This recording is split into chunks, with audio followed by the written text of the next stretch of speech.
on Saturdays at this time, okay? Yeah. And I can't work on a race car during work time. Yeah. So I have to wait till 12 o'clock to book it on. I booked it on at 12 o'clock, and let me tell you something. It sounded like a whole brand new engine in it. Really? Yeah, Brian said he could not believe how much better it run. Just by boating, I carbureted on it. Yeah. Money buys speed, that's for sure.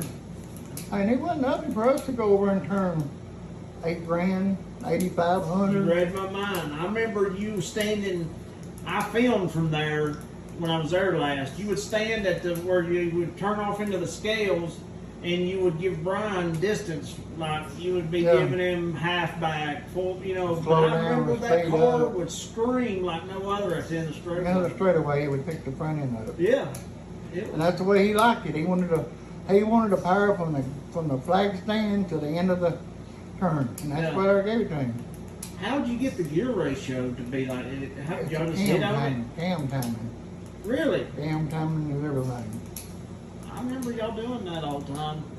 I mean, I never learned. It depends on where you want your power, at the front or at the back. Yeah. And he always wanted his at the back. I don't know why, but it worked, so I didn't argue with him.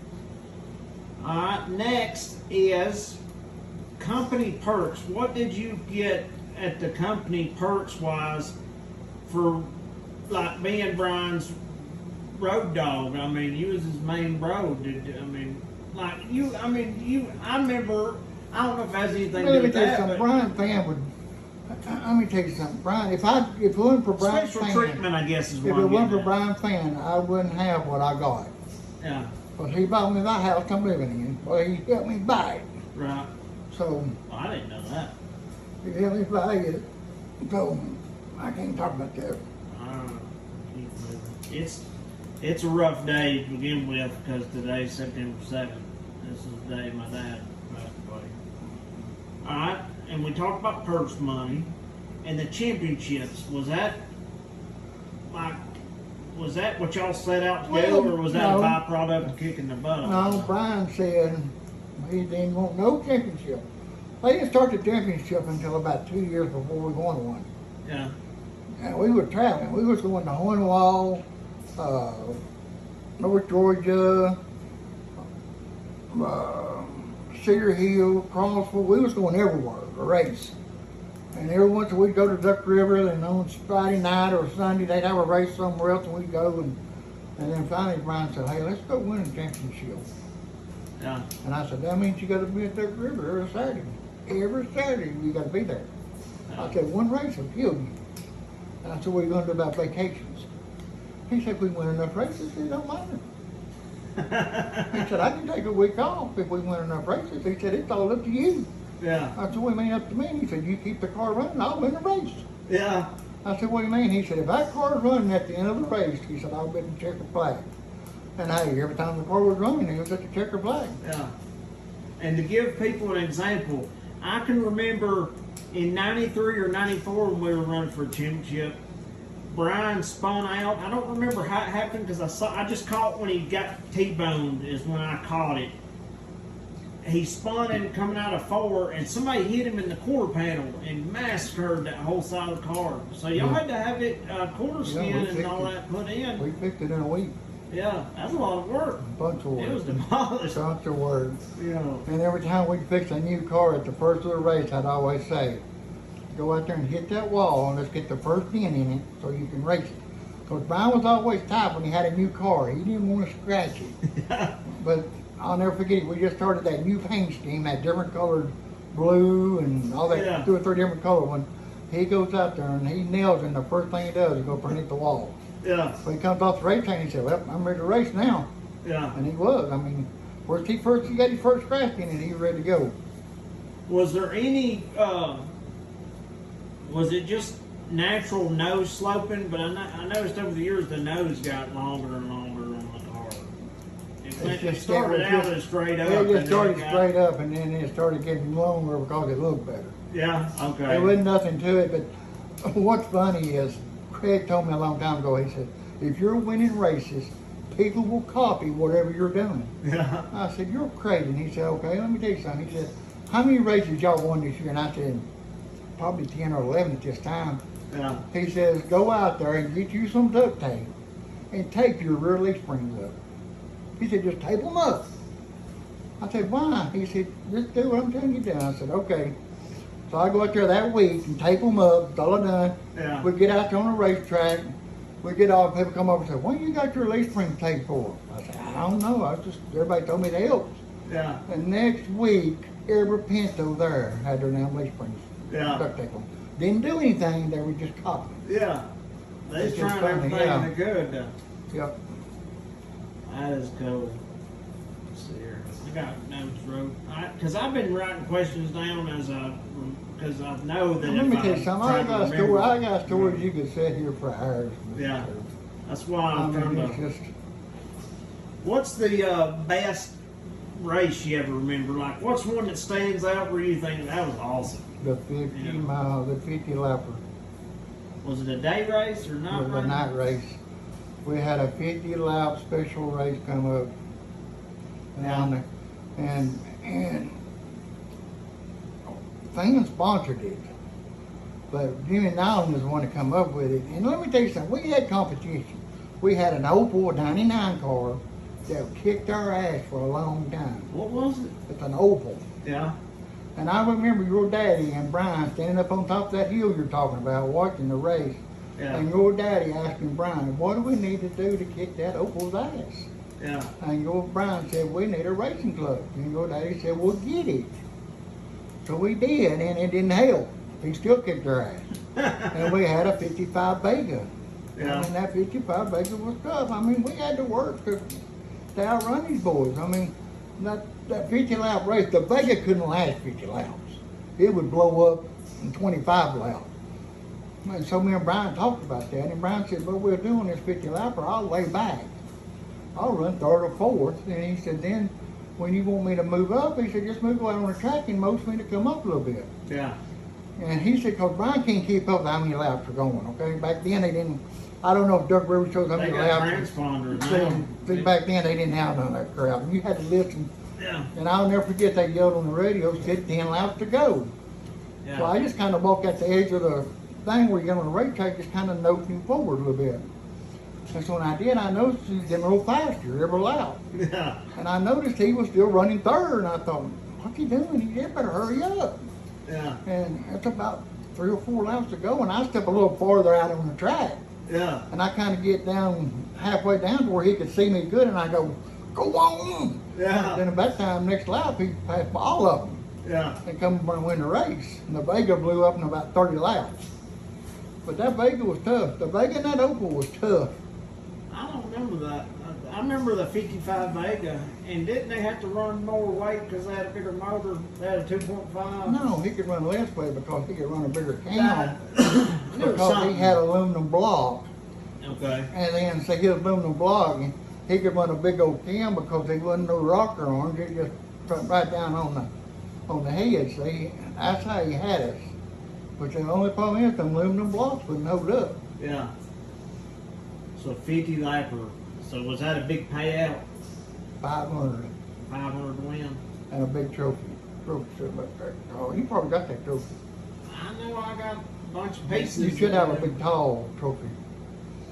Like I said, We used to have T-shirts that had fans racing on it, and Chiefy's engineering, and Yeah.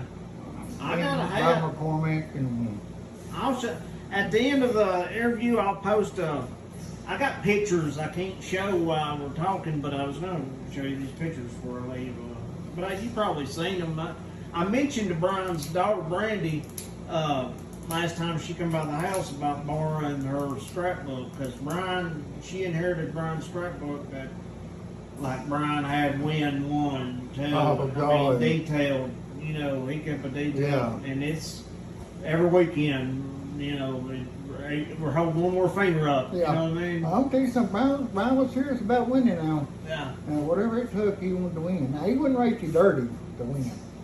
But, I mean, he wanted the car fast enough to win. Was I'm pretty sure Brian was seriously thinking about buying a Chad Chaffin cart one time. I remember, what was it? I remember it was He had Brian some and people in we Shelbyville. went go-kart racing in Nashville. It was me, you, and Brian, and I forget who else, and we stopped and we raced go-karts off Bell Road and actually bashed the shit out of it. It was so fun. Hey, if anybody ever has been fun racing go-karts with a racing team or racing guys, it's so fun. Because everybody's taking out their aggression and beating it up because it ain't yours. You ain't going to fix it, so you just ram it. I remember we beat the hell out of each other. And we went to look at Chad Chaffin's race car and watch him race that night. And it didn't happen. Nah, Brian didn't want to do it. He just, you know, Brian had all the offers in the world to race different cars. Yeah, And he just wanted, he just want to stick with that Pinto. He said that's where he was happy at. So it was just a hobby. He never looked at it. Yeah, as he didn't care something. nothing about moving up. He didn't care nothing. He just went out there to have fun. Yeah. And it's like I said, when they got serious that night, it was time to quit. Now, every once in a while, we still go over and race. Yeah. You know, little odd man races, but we Why the wouldn't. yellow car? Why change from the one we ran? We wanted something different. But yellow is not a Yellow's a pretty color, though. Wasn't that a pretty car, though? Yeah, because it had Hey, the red. It didn't lose no races. I don't remember losing one there. I mean, I everybody remember said we y'all are went- supposed to be unlucky, but I don't know remember- what color was it when it caught on fire and burned. It was yellow. I Was got it yellow? pictures of it. Yeah. But we sold it to Ricky Brown. It looks just like it did when Brown was racing. It's not real good quality pictures, but it's upside down on fire with dude still in it, and then after he got out, when it's really, they just let it burn apparently. Yeah. The hood, it survived the hood off of it because he took the hood off that night, I guess, and didn't have it Yeah, on. you always had to take the hood off that car. And I'm gonna get that hood sooner or later, so trade around because I got sheet metal. But let's see here. We gotta wrap it up. We're at 30 minutes, Chiefy. We're just gonna do these in 10 minutes segments. Let's see here. How did we do two cars in '94? Why did we do that? Just to sell the car or market it? No. Combo, and I don't know how Brian and Combo got together. Yeah. I don't know how they even knew one another. I guess they knew them from Lewis's Auto Parts. Okay, It's 'cause Combo that's what run both Pure of them were. Pony. Combo run Pure Pony, Yeah. and Brian felt sorry for him because Combo could drive a car, Yeah. but he always had to work his luck. Hey, he's winning a race one night over there, and a tire comes off another car, and guess who runs over it? Combo runs over it. Yeah. And Brian tells me, he said, let's build him a car, Yeah. and let's let him go over and money. And I said, well, let's just give him the 9 car, and we'll build us a car. Yeah. And he said, well, let's just do that. So that's how that happened. He let Combo have the 9 car, and he made it the 8 car. But Steve wrenched it. Steve done all the work on him. Steve done all the. I didn't touch that car. But it never. They only beat us once. That I One remember. time. One time. You know. Hey, I'll never forget it. We started. We had 2 heat races. Brian was in one. Combo was in one. Yeah. Well, Brian won his. Combo won his. Well, that made them start on the front row. Yeah. Brian started on the outside. Combo started on the inside. When they gassed it, Combo come up and rubbed against Brian's front left tire Yeah. and knocked the valve stem off of it. Well, it gives us a flat. Yeah. Let me tell you something, I'm mad on him. I am so mad over this. Brian pulled it off the racetrack, and I'll never forget, poor old James going runs all the way from the scales, all the way around to where we was parked and helped me change that tire. Yeah. We don't even know how much air is in it, we don't know nothing. We throw it on there and Brian goes back out there. The last lap of the last corner, just like Daniel Powers, Steve, I'll never forget, Steve's down there, Brian was been running low all night, passing these cars. Yeah. Alright? And Combo been running high. So all of a sudden I noticed Steve go out there and start yelling for Combo to go down, go down, go down. Yeah. And Brian's coming up on him.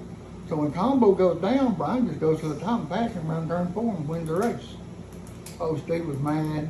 Yeah. And I said, hey, you knocked my damn valve stem off, we had to do something.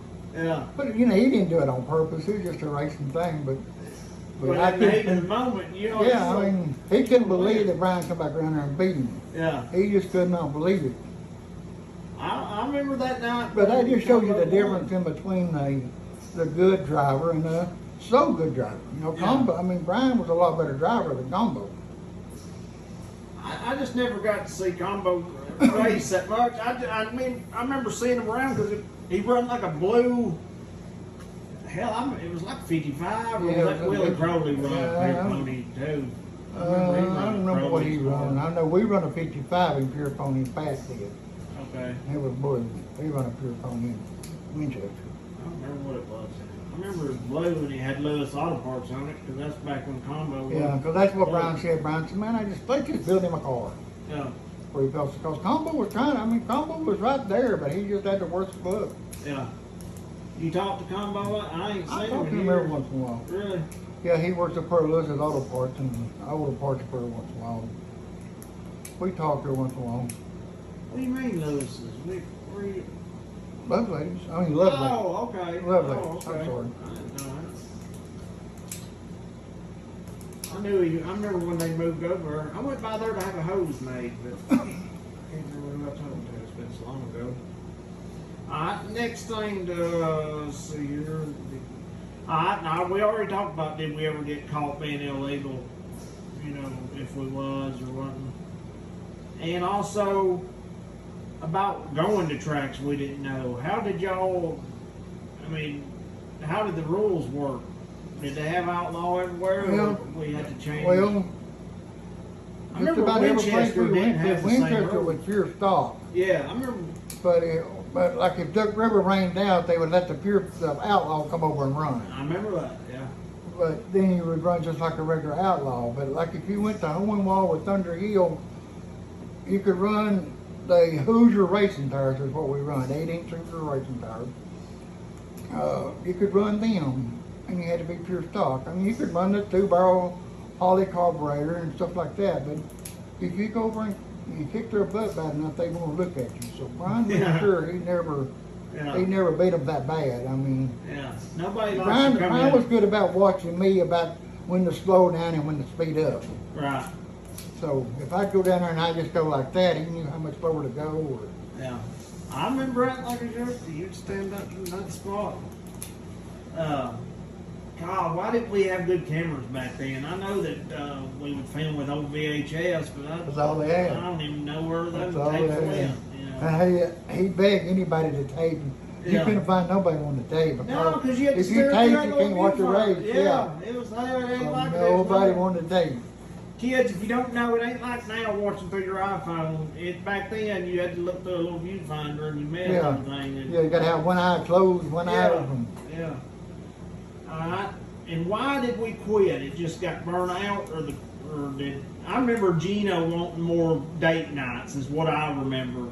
Well, that and having the gun pulled on us and stuff. I guess it's just time to quit. I mean, we done it for a bunch of years, and we done it, you know, and our wives didn't get to go nowhere. Yeah. When we said, hey, we was going racing, we went racing. I mean, Oh, I remember my daughter was born, and I was up there at Duck River tearing our engine down. Really? And me getting a phone call, emergency phone call, telling me that Danielle had a seizure and she was in Tullahoma Hospital. And so I'm tearing her engine down until before they protested. And Brian says, "You go on, I'll tear it down." Yeah. And so somebody let me borrow a car, and I went on to Tullahoma. Really? I Yeah. didn't know that. So Brian finished tearing it down. Yeah. Hey, we tore our car down a bunch. I remember getting torn down a bunch. A bunch. I remember the Powerses, but there was also another old Mustang that run up front. That was 26. blue. It looked painted like a 26 cow. car. Yeah. 26 car. Yeah. I don't ever remember them winning, but I remember they was always They were third. bad, but that was old Hulum's Alley was over car over Yeah. Hulum Alley in Chevyville. I just, We're all big buddies. I even let him drive the 9 car, the 26 car one night when Brown was on vacation. He tore that car all to pieces. really? Oh, Brown was so mad when he come back from vacation. He tore the clutch out of it.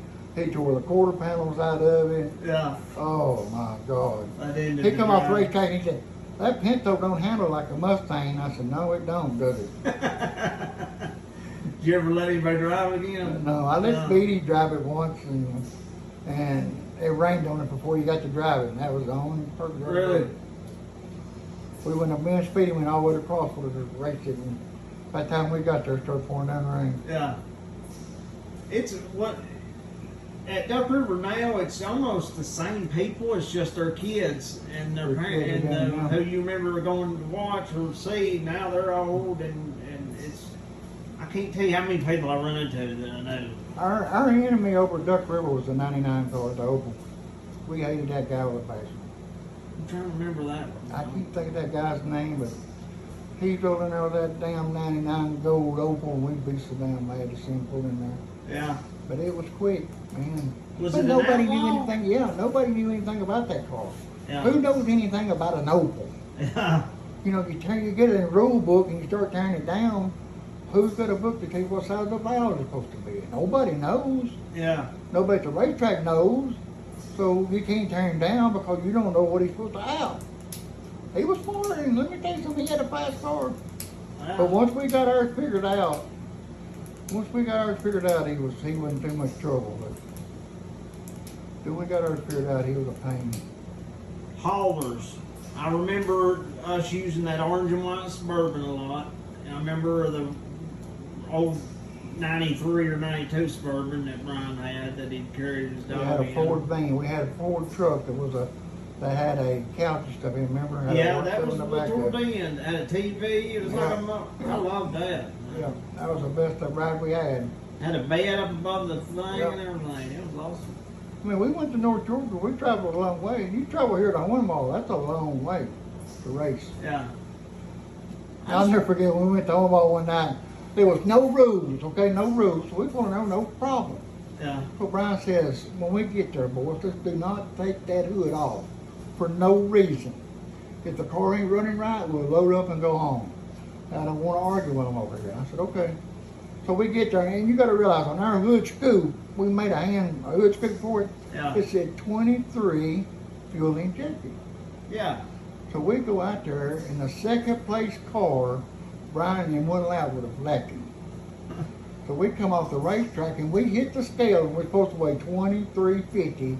We hit the scales weighing 2740. Yeah. And them guys were so mad. They're grabbing our bumpers, trying to pull us back as Brian's trying to take off. They're yelling at the track officials, they want to look at our motors. And that track official, you know, there was no rules, boys. He's running fuel injection. He's running fuel injection. Yeah. And I just kind of laughed and kept on walking. And Brian trying to pull off. And they're grabbing his bumper, trying to hold him back. And Brian said, what are you going to do? And I said, just go on. They'll let go in a minute. So finally, he got there hard enough, they let go of it.